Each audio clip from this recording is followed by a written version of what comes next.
Les gens célèbrent la journée internationale de la femme aujourd'hui, mais je me pose la question suivante. Est-ce que ces femmes-là, est-ce que ces filles-là connaissent elles-mêmes qui elles sont? Quand j'entends un homme dire « je ne me mettrai jamais à genoux devant une femme », je ris parce que je me dis « si seulement il savait qu'il se met à genoux devant la femme chaque fois qu'il couche avec elle ». À chaque fois que tu entres au sein d'une femme, tes deux genoux sont au sol. Tes deux genoux sont sur le lit, peu importe là où tu veux, mais tes deux genoux sont, c'est les deux genoux qui prennent l'appui. Et quand elle est couchée, elle est une déesse, elle est une divinité.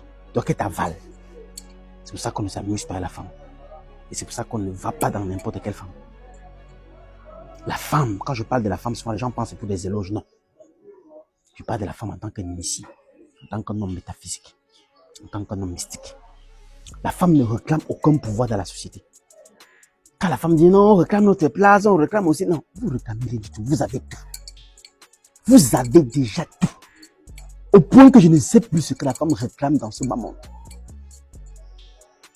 Le créateur Zambé Chepusien Bungangwala choisit quelqu'un au sein duquel lui-même il part travailler. La femme est la seule créature que Dieu a fait en elle. Un laboratoire auquel lui-même il vient opérer lui-même en personne. Aucun être n'est comme ça. C'est pour cela que la femme se doit d'être, je ne vais pas dire valorisée parce qu'on ne valorise rien sur la femme.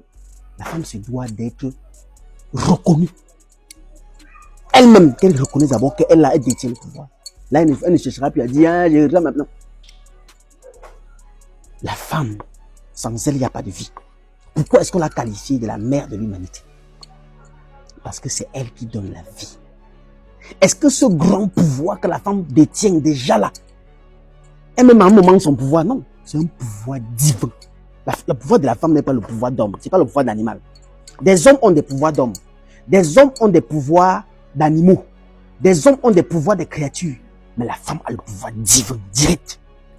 Et la femme est le seul être qui accède plus facilement, sans raccourci, directement au divin. Il dit directement, c'est pour ça qu'on dit que si tu as une femme qui prie pour toi, qui médite pour toi, qui croit en toi, c'est fini, tu es un homme qui a déjà réussi. Il n'y a rien à faire. Tu es une femme qui parle, ne dis pas, méga, cette femme-là, elle médite tout le temps pour ton bien-être.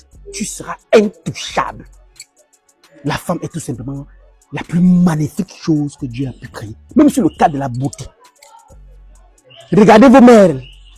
Et pas les gars, regardez un peu vos mamans. Regardez comment la maman est belle. Regardez la femme. La femme étant belle à l'intérieur qu'à l'extérieur. Alors j'interpelle les femmes à faire encore plus de préservation sur votre valeur. Pas vous valoriser, non, non, mais de préserver votre valeur parce que vous ne valorisez plus rien car vous avez déjà les valeurs. Que vous ne discutez avec personne parce que vos valeurs sont divinement données. Maintenant, qu'est-ce qu'il faut faire? Préserver ces valeurs-là. Et une vie extrêmement surveillée, dans la sécurité. Et une vie extrêmement cadrée. Ne faites pas de désordre parce que si vous vous laissez souiller par des mauvais endroits, des mauvais ceci et cela, vous allez plutôt, au lieu de devenir une bénédiction, vous allez devenir plutôt quelque chose que les gens ne vont pas apprécier. Au lieu de donner la lumière, vous conduirez plutôt l'obscurité. Mais la femme reste la seule créature qui détient l'énergie, la puissance intarissable. Je dis bien, intarissable. Le pouvoir de la femme peut se régénérer en une fraction de seconde qu'elle s'est rendue compte de son erreur et qu'elle a corrigé. Donc, les hommes, je vous donne un coup de chapeau parce que vous êtes des leaders. Vous êtes malgré toutes ces puissances de ces femmes-là, ce que Dieu a créé pour les dresser, pour savoir les canaliser. C'est pour cela que je ne peux pas parler de la femme sans parler des hommes. Alors aujourd'hui, je dirais tout simplement à toutes les femmes, ne réclamez plus rien à la société. Ne réclamez plus rien à personne. Ni aucune plan, ni rien du tout. Vous avez déjà tout.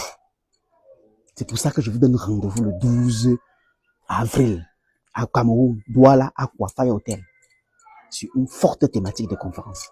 Les codes de l'élévation humaine cachés dans les traditions de la culture africaine. Nous serons trois à développer. Professeur Bingono Bingono, le Bonbon Mengan et moi-même Fondi Achougueto. Ce sera un plaisir, une fois de plus, de développer ce... Parce que beaucoup de femmes ne savent même pas ce qu'elles ont en elles.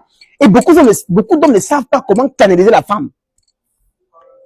Je suis traitant guérisseur au lieu du poste du chef que j'occupe. Mais j'ai compris que le but n'est pas seulement de guérir des maladies, mais de guérir plutôt ce qui donne les maladies. C'est-à-dire que donner des enseignements beaucoup plus sur ce qui fait que les gens soient beaucoup malades. C'est pour ça qu'il faut multiplier des connaissances des enseignements. C'est pour ça que parfois il faut dire à un patient, attends, pendant qu'il est assis, tu fais une vidéo, tu balances. Parce que cette vidéo-là, si elle avait écouté ça, elle ne serait même pas assise là. 12 avril. 12 avril. Festivité, une journée de festival culturel traditionnel. Code mystique secret, tout enseigné. Big up aux femmes, big up aux hommes qui sont là à leur côté pour les subir parce que la femme, elle aime dominer, il faut vraiment accepter de la subir. Le Minendia, à très bientôt. Merci beaucoup.